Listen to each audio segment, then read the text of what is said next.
ကုသိုလ်ကံပဲဖြစ်ဖြစ်အကုသိုလ်ကံပဲဖြစ်ဖြစ်လက်တုံ့ပြန်တတ်တဲ့သဘောတရားရှိတယ်မိမိရဲ့စိတ်တွေသဘောထားတိုင်းကံတရားကလက်တုံ့ပြန်တယ်အကြမ်းမြင်ပြောရမယ်ဆိုလို့ရှိရင်နော်အကြမ်းမြင်ပြောရမယ်ဆိုလို့ရှိရင်ဒေါသရဲ့လက်တုံ့ပြန်မှုကိုခံရတဲ့ပုဂ္ဂိုလ်တွေဟာအယုဆိုးအကြည်တံဖြစ်တယ်ဖြစ်လေရပါမေတ္တာရဲ့လက်တုံ့ပြန်မှုကိုခံရတဲ့ပုဂ္ဂိုလ်တွေဟာဖြစ်လေရဘဝမှာရုပ်ဆင်းလှပတာမျိုးဖြစ်တယ်ဒီလိုဆိုဒေါသကြီးလို့ရှိရင်ရုပ်ဆိုးတယ်မေတ္တာရှိလို့ရှိရင်အဒေါသဆိုတဲ့အမုန်းတရားကင်းစင်လို့ရှိရင်အစင်လှပတယ်ဒီလိုဆိုရပေါ့အဲ့တော့ဒီ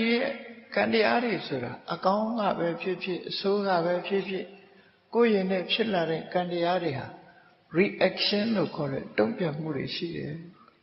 အမတ်တမဲ့မနေပဲနဲ့တုံ့ပြန်မှုတွေကလာမှာပဲတုံ့ပြန်လာပြီဆိုရင်အဆိုးတရားတွေအဖြစ်များလို့အဆိုးတရားတွေရဲ့တုံ့ပြန်မှုဟာဆိုးကျိုးတွေပဲဖြစ်တယ်အကောင်းတရားတွေကိုယ်တဏ္ဍာမှာကုသိုလ်တရားတွေဖြစ်ရင်ကုသိုလ်တရားရဲ့တုံ့ပြန်မှုကတော့အမြဲတမ်းမှဒီစိတ်ချမ်းသာဝဲရာကောင်းကျိုးချမ်းသာတွေနဲ့တုံ့ပြန်တာပဲဖြစ်ဆိုပါစို့ဒါနကောင်းမှုတွေဘဝဆက်တိုင်းပြုလုပ်ခဲ့တဲ့ပုဂ္ဂိုလ်တွေသို့မဟုတ်ဒီဘဝမှာလူတန်းမှုတွေများတဲ့ပုဂ္ဂိုလ်တွေစီးပွားဥစ္စာအစဉ်တပြေတိုးတက်ပြီးတော့နေတယ်ဒါသူ့ရဲ့တုံ့ပြန်မှုလို့ခေါ်တယ်အမတ်တမဲ့နေရင်သိချင်မှသိတယ်နော်နှစ်ပေါင်းများစွာအရှိန်ရလာအောင်လူမှုတန်းမှုဒါနကောင်းမှုတွေကိုပြုတဲ့ပုဂ္ဂိုလ်တွေကမွဲသွားတယ်လို့မရှိဘူးဒါဘယ်သူကတုံ့ပြန်ဒါနတုံ့ပြန်တယ်လို့ခေါ်တယ်သီလကိုချင်းတရားငယ်စဉ်ကတည်းကကောင်းတဲ့ပုဂ္ဂိုလ်ဒီဘယ်တော့မှဘဝမှာအခြေအနေဆိုးတွေမဖြစ်ဘူးဒါဟာသီလရဲ့တုံ့ပြန်မှုလို့ခေါ်တယ်တတိတွေပညာတွေတိုးတက်လာတယ်တိုးတက်အောင်လေ့ကျင့်တယ်ဒါဘာဝနာရဲ့တုံ့ပြန်မှုလို့ခေါ်တယ်အဲ့ဒါလို့အခြေခံတုံ့ပြန်မှုကစပြီးအဆင့်မြင့်တဲ့တုံ့ပြန်မှုတွေရောက်လာဘဝဟာလူဘဝကနေပြီးတော့လူဘဝတဲ့ချမ်းသာတဲ့နတ်ဘဝနတ်ဘဝကနေပြီးနတ်ဘဝတဲ့ချမ်းသာတဲ့ဗြဟ္မဘဝလူချမ်းသာနတ်ချမ်းသာဗြဟ္မချမ်းသာတို့နဲ့နှိုင်းရှင်လို့မရတဲ့နောက်ဆုံးမှာထာဝရတည်မြဲတဲ့ချမ်းသာဒုက္ခလို့ဆိုတဲ့နိဗ္ဗာန်ချမ်းသာဒီကံတရားတွေတုံ့ပြန်ပို့ဆောင်ပေးခြင်းသာလည်းဖြစ်တယ်အဲ့ဒီလိုကောင်းတဲ့ကုသိုလ်ကံတွေကတုံ့ပြန်တတ်တယ်လို့မကောင်းတဲ့အကုသိုလ်ကံတွေကလည်းဆိုးကျိုးနဲ့လက်တုံ့ပြန်တတ်တယ်ဆိုတာတတိထားကြရမှာဖြစ်တယ်ကိုယ့်ရဲ့နဲ့ဖြစ်လို့ဘာမှမထီရောက်မဖြစ်တော့ဘူးလို့မအောင်မိတ်နေနဲ့တုံ့ပြန်မှုတွေကလာတတ်တယ်ပေါ့ဒီနေ့တစ်ချိန်ကျရင်စုဆောင်းပြီးလာရင်အားရှိလာတာနဲ့တုံ့ပြန်ဒါနဲ့ပတ်သက်ပြီးတော့မြတ်စွာဘုရားကဆုံးမပေးထားတာကံတရားတွေရဲ့သဘောတရားနဲ့ပတ်သက်ပြီးမြတ်စွာဘုရားဆုံးမတဲ့စကားလုံးလေးကိုမှတ်သားကြည့်တာနော်ယာနိကရောတိပုရိသောတာနိအတ္တနိပတ္တတိပုရိသောဆိုတာများသောအားဖြင့်ယောက်ျားလို့ပြန်အဲ့တော့အမျိုးသမီးတွေမပါဘူးလို့မအောင်မေ့လိမ့်မယ်ဒီလိုဆိုလိုတာမဟုတ်ဘူးပုရိသဆိုတဲ့စကားလုံးကတရဝါလို့ဆိုလို့ပုဂ္ဂလဆိုတာ ਨੇ အတူတူပဲယဝယံခာပုရုသဆိုတာပုဂ္ဂိုလ်ရည်ညွှန်းတာတက်ရှိပုဂ္ဂိုလ်တွေယာနိကရောတိပုရိသောတာနိအတ္တနိပတ္တတိကိုလုထာတွေကိုလုခဲ့တဲ့အရာတွေဟာကိုယ်တဏ္ဍာမှာတွေ့ရမယ်တဲ့ဒါကံကြမ္မာရဲ့တုံ့ပြန်တဲ့သဘောတရားကိုလုထာကိုယ်တဏ္ဍာမှာတွေ့မယ်လို့သူဆိုလောကလူတွေရှိတယ်လေမိဘဝါကလူဆိုတာမိဘနှစ်ပါးစီကနေမွေးဖွားလာကြတာဖြစ်တယ်နော်တချို့ကြတော့သွားလှတယ်တချို့ကြတော့သွားမလှဘူးဒါတုံ့ပြန်မှုလို့ခေါ်တယ်ရုပ်ဆင်းလှတယ်ရုပ်ဆင်းမလှဘူးအသက်ရှည်တယ်အသက်တိုးတယ်ပစ္စည်းဥစ္စာပေါ်တယ်မွဲတယ်ဒါတွေကတုံ့ပြန်မှုတွေလို့ခေါ်တယ်ပညာကြီးမားတယ်ပညာနည်းပါးတယ်ဒါတွေဟာတုံ့ပြန်နေတယ်ကိုလွတ်ခဲ့တာတွေဟာ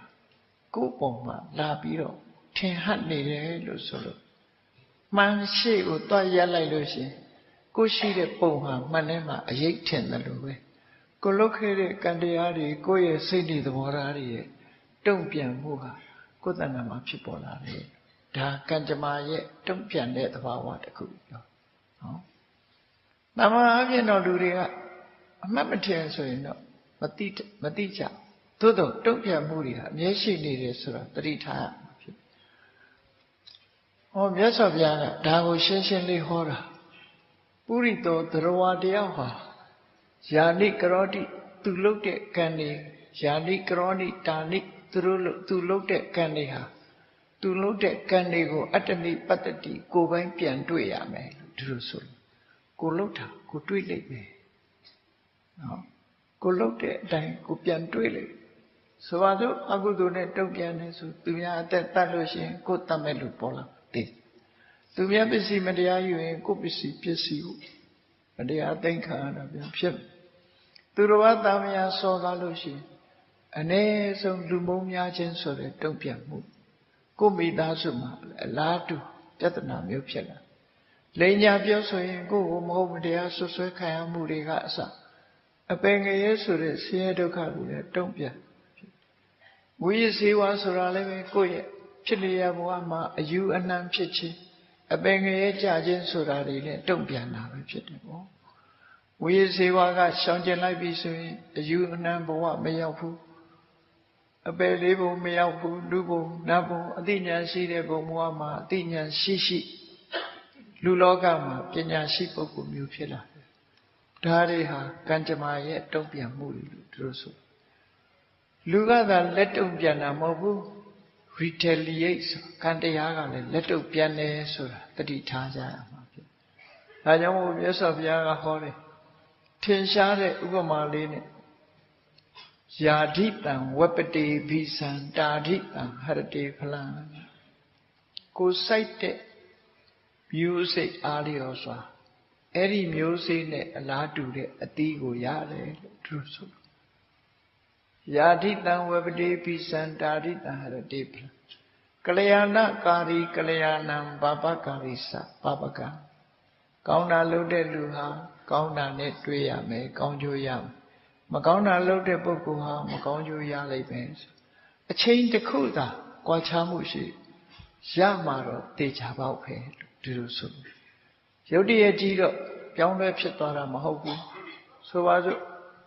မကောင်းမှုအကုသိုလ်တွေကိုလုပ်ပြီးတော့လူဘဝကနေပြီးတော့တိရစ္ဆာန်ဘဝချက်ချင်းရောက်သွားတာမျိုးတော့မဖြစ်ဘူးပေါ့အေးဒီဘဝအဆုံးသတ်သွားလို့ရှိရင်ကံကြမ္မာတွေကစောင့်နေကြပြီမြတ်စွာဘုရားကဒီသဘောကိုကုသိုလ်တရားတွေဟာနောက်ဘဝကနေကိုယ့်ကိုကြိုးစိုးနေတယ်ဆိုတဲ့အဓိပ္ပာယ်တွေကိုဟောတာရှိတယ်။နော်ကုသိုလ်တရားတွေကကိုယ့်ကိုကြိုးစိုးနေတယ်။နော်ပုံညာနိပဋိက္ခဏန္တိပိယညာတိဝအာဂတစိရပဝတိံပုရိတံဒုရတောတုဋ္ဌိမာဂတဝိလနဲ့ဒေသသွားပြီးစီးပွားဥစ္စာရှာပြီးပြန်လာတဲ့ပုဂ္ဂိုလ်တို့ဆွေတွေမျိုးတွေကကြိုဆိုကြတယ်အဲ့ဒီကြိုဆိုသလိုပဲလူဘဝမှာကုသိုလ်ကောင်းမှုတွေလုပ်တဲ့ပုဂ္ဂိုလ်တွေကိုဟိုးကောင်းတဲ့သူအတိဘုံဘဝတွေကကြိုဆိုနေမှာသာဖြစ်တယ်ပေါ့ရေကန်အသင့်ကြာအသင့်ဆိုတာလိုကောင်းကျိုးချမ်းသာတွေကိုညှော်လင့်ပြီးစောင့်စားနေကြထို့တူပဲမကောင်းမှုလုပ်ရင်လည်းပဲအဲ့ဒါလိုကြိုဆိုနေကြမှာပဲအဆိုးတွေကကြိုးတာအကောင်းကကြိုးတာဒီလိုနှမျိုးကွဲပြားချမ်းအဲ့တော့ဘုန်းကြီးတို့တွေတတိကြီးစွာထားပြီးစင်ကြင်တုံတရားနဲ့ကိုယ်တဏ္ဍာမှာတတ်နိုင်တယ်ဗျမကောင်းတဲ့စိတ်တွေသဘောထားတွေကိုချိုးနှိမ်ပြီးကောင်းတဲ့စိတ်တွေသဘောထားတွေဖြစ်အောင်ကြိုးစားကြရမှာဖြစ်တယ်ပေါ့။ဘာကြောင့်လဲဆိုရင်ကံတရားရဲ့လက်တုံ့ပြန်မှုတွေရှိတယ်ဆိုတာသိပြီးတော့ကံတရားရဲ့လက်တုံ့ပြန်မှုတွေကိုကြောက်ရွံ့ပြီးတော့မိမိကိုယ်တိုင်ကအကောင်းတွေလုပ်မယ်ဆိုရင်အကောင်းနဲ့ပဲတုံ့ပြန်ခံတာဖြစ်တယ်အဲ့ဒါကိုပြောတာယာနိပုရိယာနိကရောတိပုရိသောတာနိအတ္တနိပတ္တတိကိုလုထာတွေကိုတွေ့ရလိမ့်မယ်လို့သူဆိုကလျာဏကာရီကလျာဏံပါပကာရိသပါပကံကောင်းတာလုပ်ရင်ကောင်းတာတွေ့မယ်မကောင်းတာလုပ်ရင်မကောင်းတာတွေ့မယ်ယာဓိတံဝပတိပိသံတာဓိတံဟရတိဖလံကိုစိုက်တဲ့မျိုးစိတ်ဓမ္မစိတ်စိုက်ရင်ဓမ္မပင်ဓမ္မသီးတရေစိတ်စိုက်ရင်တရေပင်တရေသီးဒီလိုတဘာဝအတိုင်းကိုယ်တဏ္ဍာမှာဖြစ်ပေါ်လာမှာလို့ဒီလိုမြတ်စွာဘုရားကံတရားနဲ့ပတ်သက်ပြီးဟောကြားဆုံးမထားတာရှိတယ်ပေါ့